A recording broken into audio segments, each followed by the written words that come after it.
सबको जय मसीह की। आज भी हम प्रियो परमेश्वर के वचन से सीखेंगे प्रभु यीशु की उपस्थिति में समृद्धि होती है। प्रभु यीशु की उपस्थिति में समृद्धि है। वो वचन से हम उसको सीखेंगे लूका 5 अध्याय में 3 से। तो हमें मालूम है प्रभु यीशु वहाँ पर प्रचार कर रहा था कि गलील झील के किनारे कफरनहूम के पास। तो पतरस वहाँ मछली पकड़ रहे थे और इसके बाद रात भर उसने कोशिश की और कोई फ़ायदा नहीं हुआ। सुबह सुबह वो जाल धो रहे थे। तो प्रभु की प्रचार का समय था। वो यीशु को देख के काफ़ी लोग इकट्ठा हुआ, धक्का मुक्की होने लगा, क्योंकि वो लोग यीशु को छूते थे चंगाई पाने की और देखने की ये कैसा व्यक्ति है। तो प्रभु की दया ये हुई कि पतरस पर ये दया हुई कि वो उनसे कि मांगा कि तेरी नाव मुझको दे ताकि मैं नाव पर बैठकर थोड़ी देर प्रचार करूं। ये प्रभु की दया है कि प्रभु आपसे कुछ अगर बोले, मांगे, बात करे तो उसकी दया है आपके ऊपर, क्योंकि वो अनुग्रह वहाँ पर प्रकट होगा। यीशु की उपस्थिति पतरस की नाव पर आ गया। अभी तक तो बाइबल के मुताबिक यीशु उसके नाव में नहीं बैठे थे। अब यीशु उस नाव में बैठ गया कि यीशु के प्रेजेंस आ गया। यीशु की वचन दोनों साथ में है, यीशु की वचन और यीशु की उपस्थिति। तो यीशु प्रचार किया कुछ समय, लोगों को बहुत अच्छा लगा। और अब यीशु जाते जाते पतरस को कुछ देना चाह रहे थे, क्योंकि यीशु किसी का कोई चीज़ मांग कर उसको व्यर्थ में यूज़ नहीं करता और सबको प्रतिफल देता है। पतरस का इतना ज़्यादा उम्मीद नहीं था। तो प्रभु ने जब वे बातें कर चुका तो शमौन से कहा, गहरे में ले चल। ले चल माने मेरे को भी साथ में, यानी प्रभु उसमें से उतरा नहीं, और मछलियां पकड़ने के लिए अपना जाल डालो।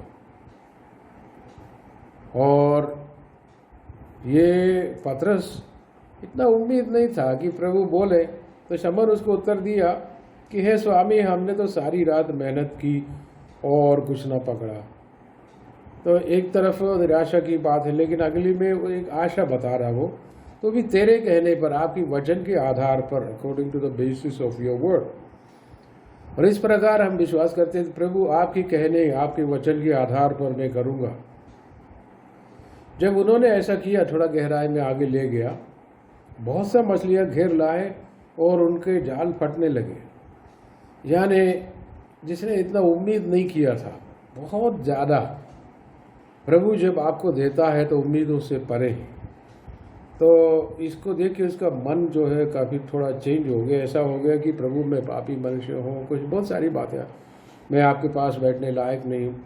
लेकिन प्रभु उनको साथ में लिया और उसकी उम्मीदों से परे था। एफेसी 3:20 में लिखा है कि हमारे उम्मीदों से परे प्रभु हमको देता है करके।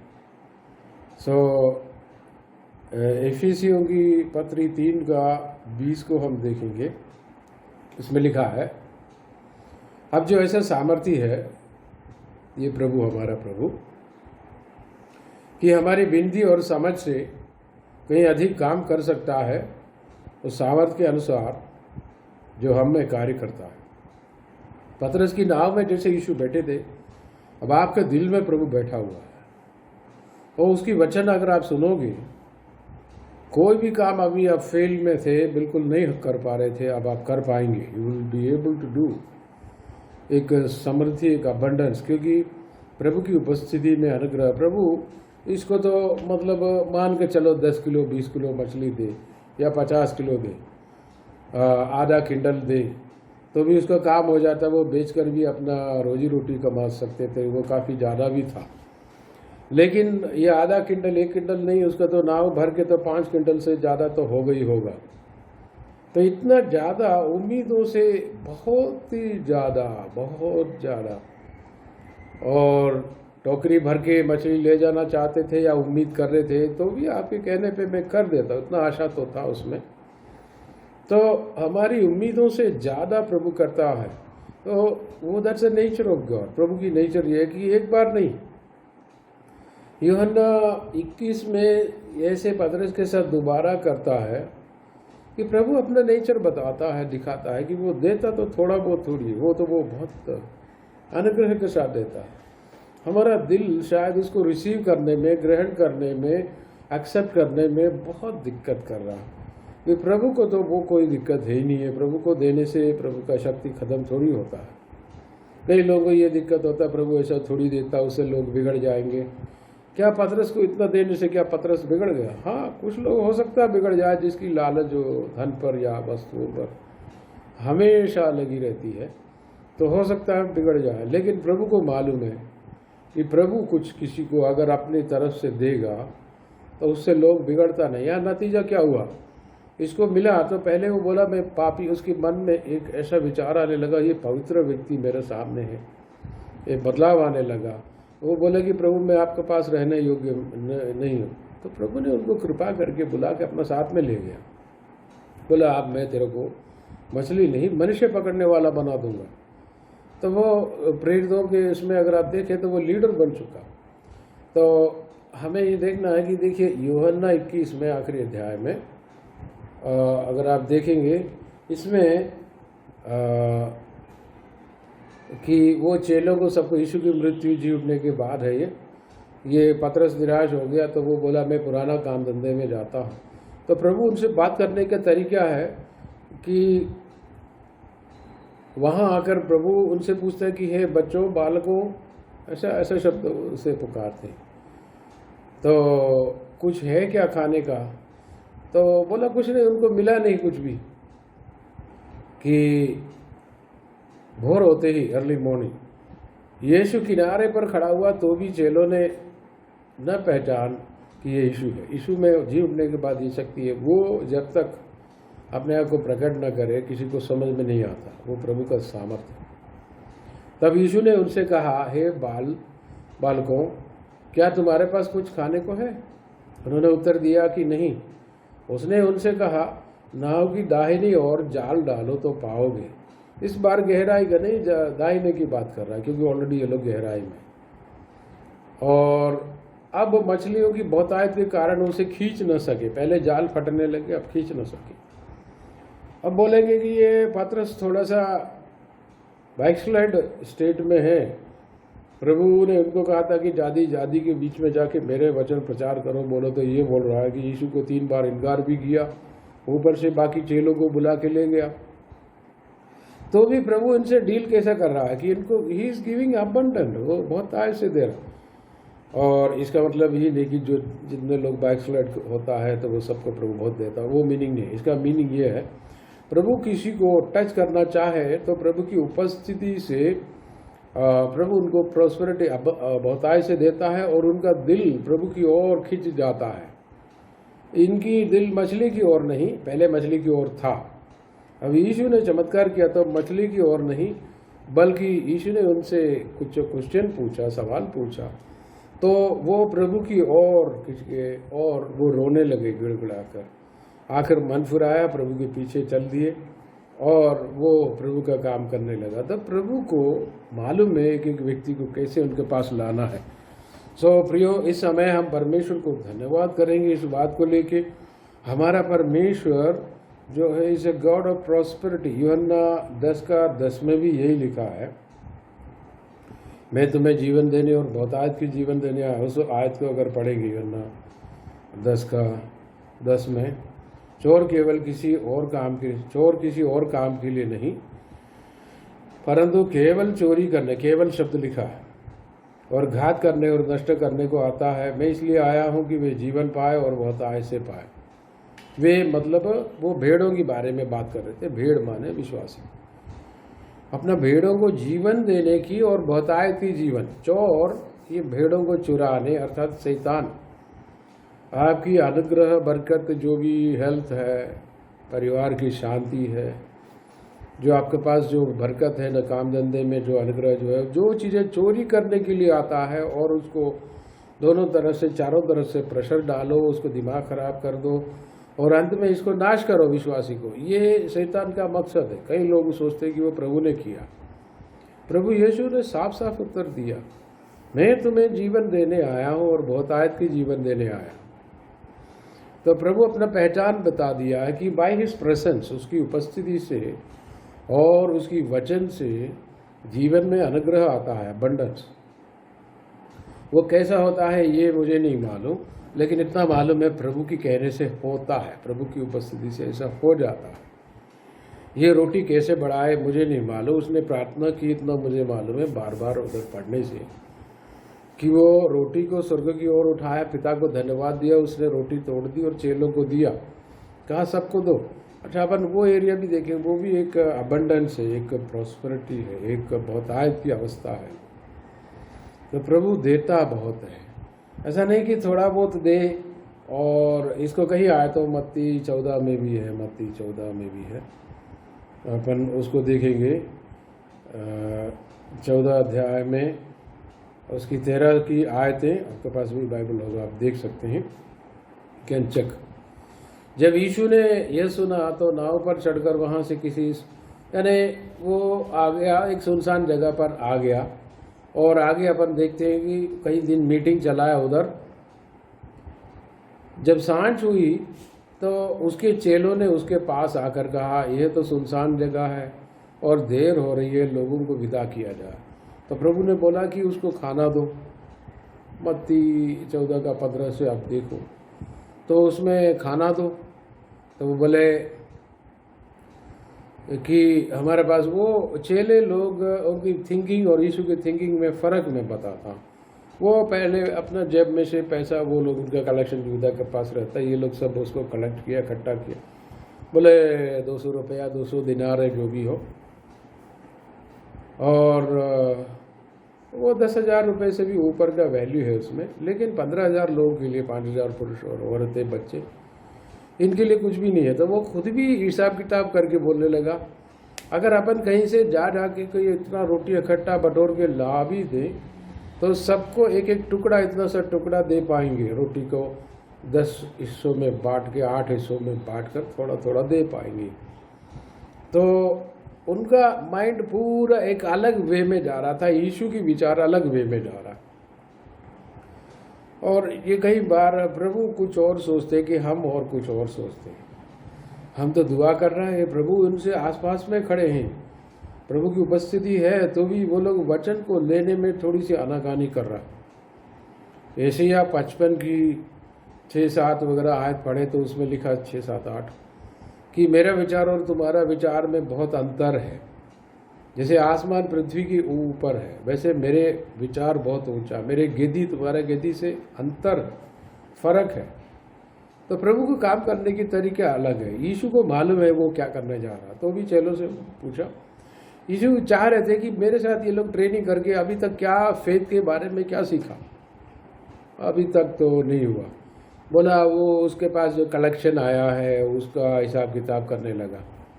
तो ये भूल गए कि मेरे साथ सर्वशक्तिमान प्रभु खड़ा है, यहोवा यीरे, एल शद्दाई नाम है पुराना नियम में। यानी एल शद्दाई का मतलब है कि ज़रूरत से ज़्यादा देने वाला, देने हारा।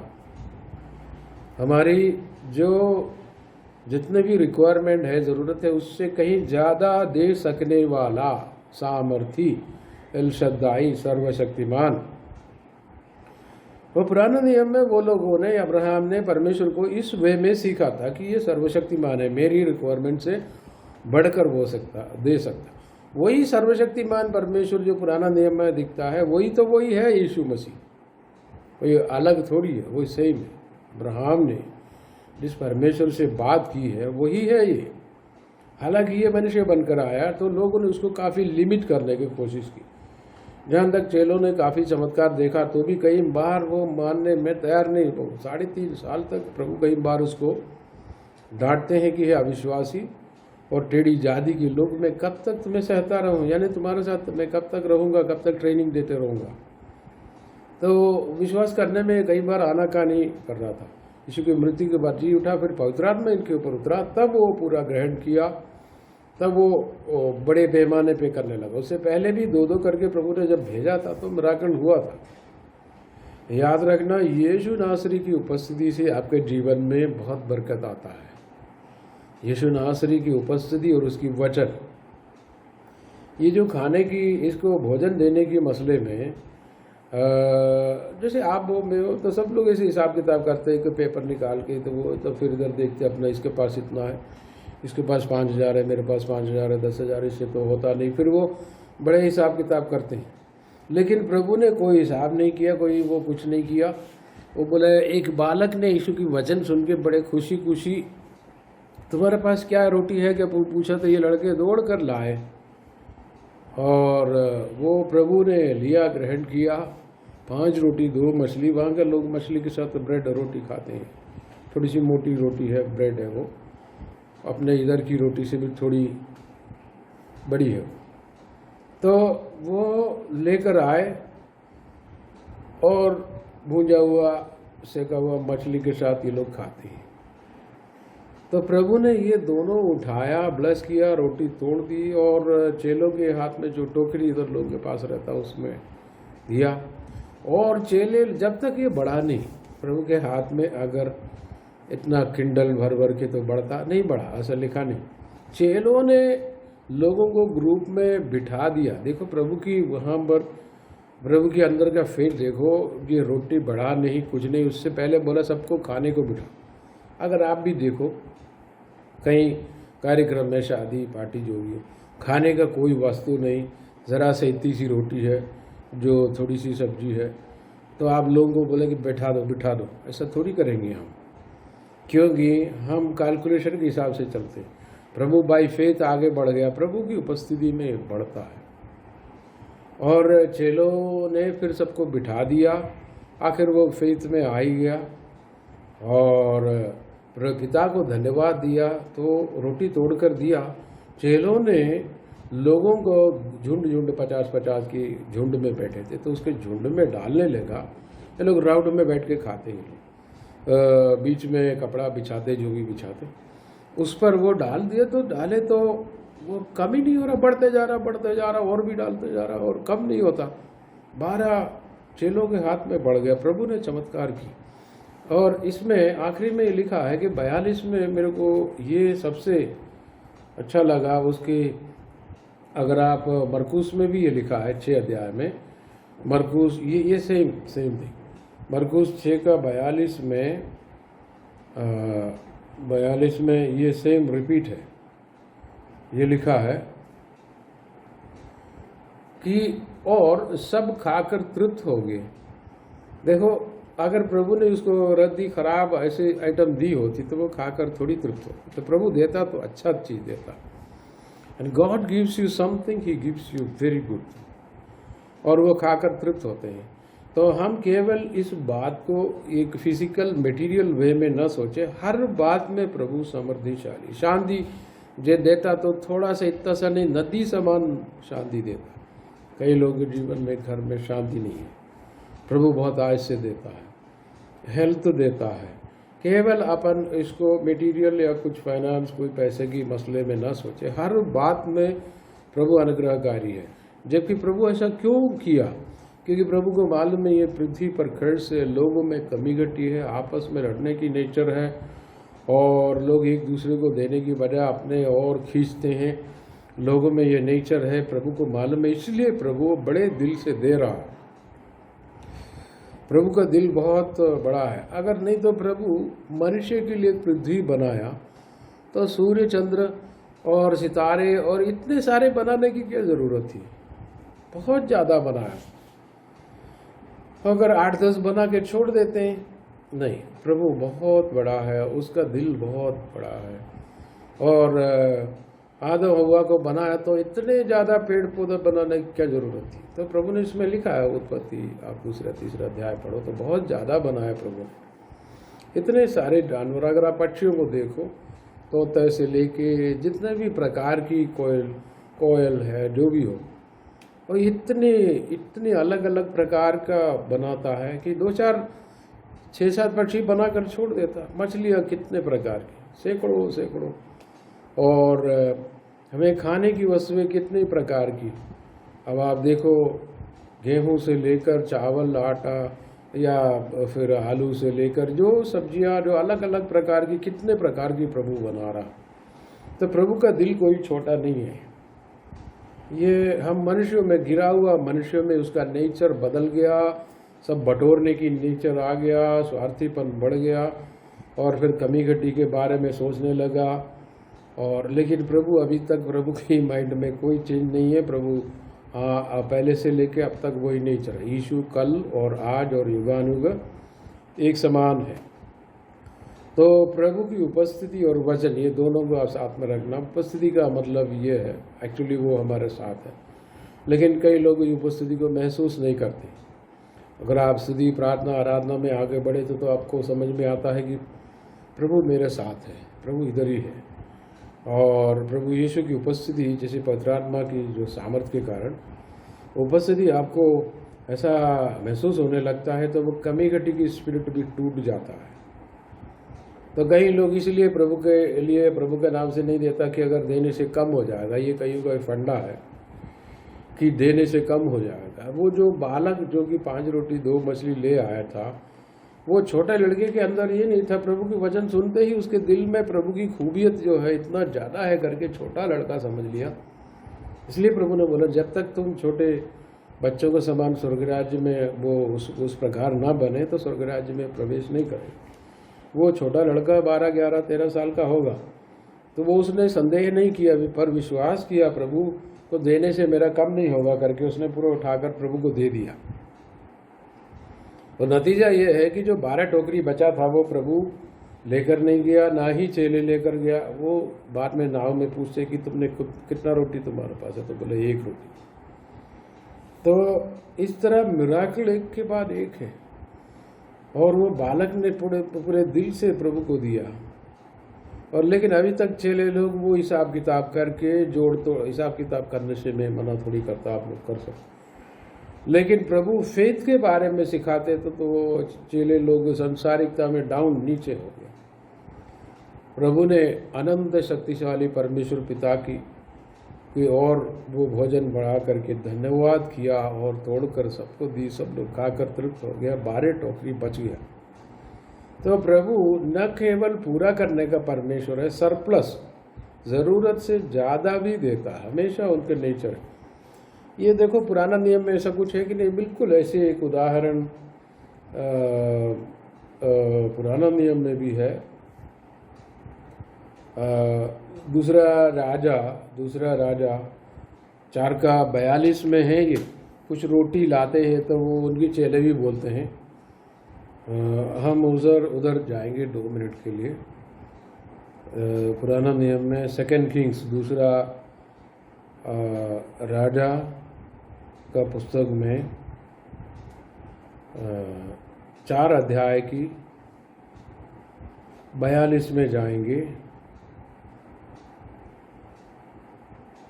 उसमें लिखा है कि और कोई मनुष्य बालशिला से पहले उपजे हुए फर्स्ट फ्रूट, पहला फ्रूट जो है, जबकि 20 रोटियां और अपनी बोरी में हरी बालों से परमेश्वर के भक्त के पास आया, एलिशा नबी के पास आया, वो कुछ दाम देने 20 रोटी लाया। वो एक इंसान बैठ के एट ए टाइम 4-5 रोटी खा लेता, और 4 भी खा लिया तो 5 लोगों का खाना है। तो एलिशा ने कहा उन लोगों को खाने के लिए, तो उससे पहले उधर कुछ मीटिंग के कारण 100 लोग आए थे आसपास के, जो भी हो, प्रभु की वचन सुनने, सीखने।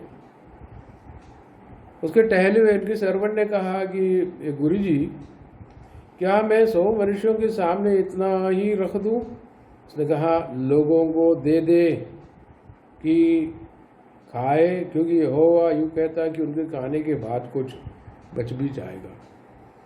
तब उसने उसके आगे धर दिए और यहोवा की वचन के अनुसार उसके खाने के बाद कुछ बच भी गया। ये तो संभव नहीं है। जो अगर वो कम दे, 2-2 रोटी भी दे, तो 20 रोटी जो 10 लोगों को होगा, बाकी 90 लोग खाली रह जाएंगे।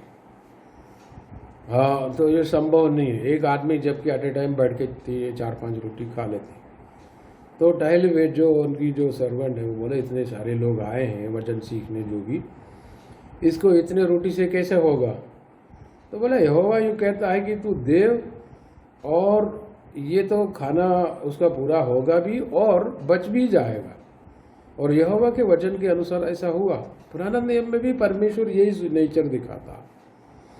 20 रोटी से 100 लोगों को खाना खिलाया और बच भी गया उसमें से कुछ। ऐसा कैसा हुआ?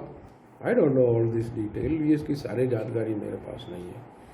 मुझे इतना मालूम है कि बाई फेथ एलिशा ने वो काम किया, वो चमत्कार हुआ, प्रभु ने उसको बढ़ाया, उसके ऊपर बरकत अपना आशीष उंडेल दी, सब लोग खाकर तृप्त हो गया। ये तो अबंडेंस है, ये समृद्धि है, ज़रूरत से ज़्यादा है, नहीं तो क्यों बच गया? वो लोग खाकर तृप्त हो गया। प्रभु के अनुग्रह से जो कुछ मिलता है हम खाकर तृप्त हो जाते हैं। तो हम कमी घटी की जो मेंटालिटी दूर करें, प्रभु के अनुग्रह में चलना सीखे। केवल फाइनेंस उस मसले में नहीं, शांति, कृपा, अनुग्रह। कृपा भी वो बहुत आय से देता है, चंगाई बहुत आय से देता है, शांति बहुत आय से देता है। ऐसा नहीं कि थोड़ी देर आपको शांति दे दिया 3 घंटे, बाकी 17 घंटे वो 22 घंटे आपको टेंशन में रख दिया। नो, बहुत आय से देता है। और परमेश्वर बुद्धि भी बहुत आय से देता है। याकूब पहला अध्याय। जिसके पास बुद्धि नहीं है, बुद्धि की घटी हो, तो संदेह ना करे, विश्वास से मांगे तो वो बहुत आय से देगा, अबंडेंटली। हर चीज़ में परमेश्वर का माइंडसेट ऐसा है। तो हमारे पास कहीं गवाही ऐसा मिल चुका है, प्रभु जब देता है तो बहुत आय से देता है। कमी घटी में प्रभु काम नहीं करता। मेरा खुद की गवाही में, दूसरों की गवाही मैंने सुना, कई प्रभु के दासों की गवाही मैंने सुना, विश्वासियों की गवाही मैंने सुना। प्रभु जब देता है तो बहुत आय से देता है।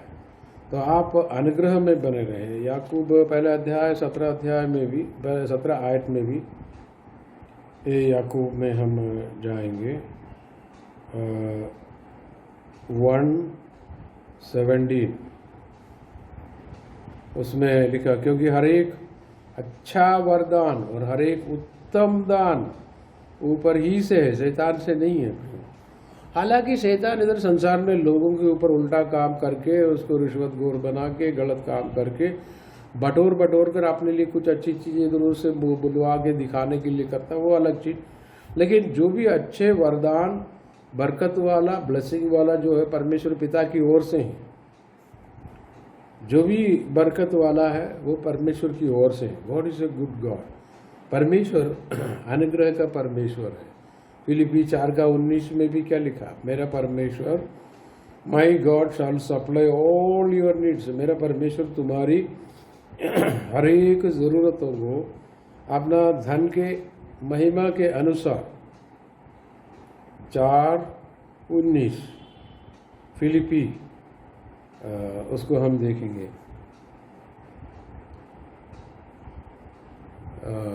गलेशियंस 4, फिलिपियों की पत्री में हम जाएंगे 4:19। उसमें लिखा है कि और मेरा परमेश्वर भी अपने उस धन के अनुसार जो महिमा सहित मसीह यीशु में है तुम्हारी हर एक घटी को पूरा करेगा। ऐसा ही लिखा, हर एक घटी को। ये प्रभु पर विश्वास करता है, प्रभु को देता है, प्रभु को पर भरोसा करता है, उन लोगों के लिए ब्लेसिंग है। तो याद रखना, परमेश्वर की यीशु नासरी की उपस्थिति से और यीशु नासरी की वचन के मुताबिक अनुग्रह जो होता है, प्रभु जहाँ पर प्रकट होता है वहाँ पर एक छुटकारा, एक डिलीवरेंस, एक प्रॉस्पेरिटी होता है। प्रभु सकरा माइंड के नहीं है। ये शायद हमारा होगा, आपका मेरा गलती होगी, ये प्रभु का नहीं है। प्रियो, परमेश्वर अनुग्रहकारी है, वो बहुत आयस से देता है। चंद सालों का संसार है, इसमें भी प्रभु हमको अच्छे से रखता है। अनंत काल का स्वर्ग में वो बरकत में रखेंगे। आइए प्रभु को धन्यवाद करें। धन्यवाद परमेश्वर पिता आपकी वचन के लिए। हर एक व्यक्तियों पर वचन बहुत आय से अद्भुत काम करे, समृद्धि का, कृपा का, शांति का, बरकत वाला। प्रभु यीशु मसीह को हम धन्यवाद करते हैं। आपकी उपस्थिति से, वचन से अनुग्रह होता है। वचन सुनने वाले के जीवन में बरकत हो गई, उनके जीवन से भी कमी घटी दूर हो गई। अनुग्रह होता रहे यीशु के नाम से, आमीन। God bless you.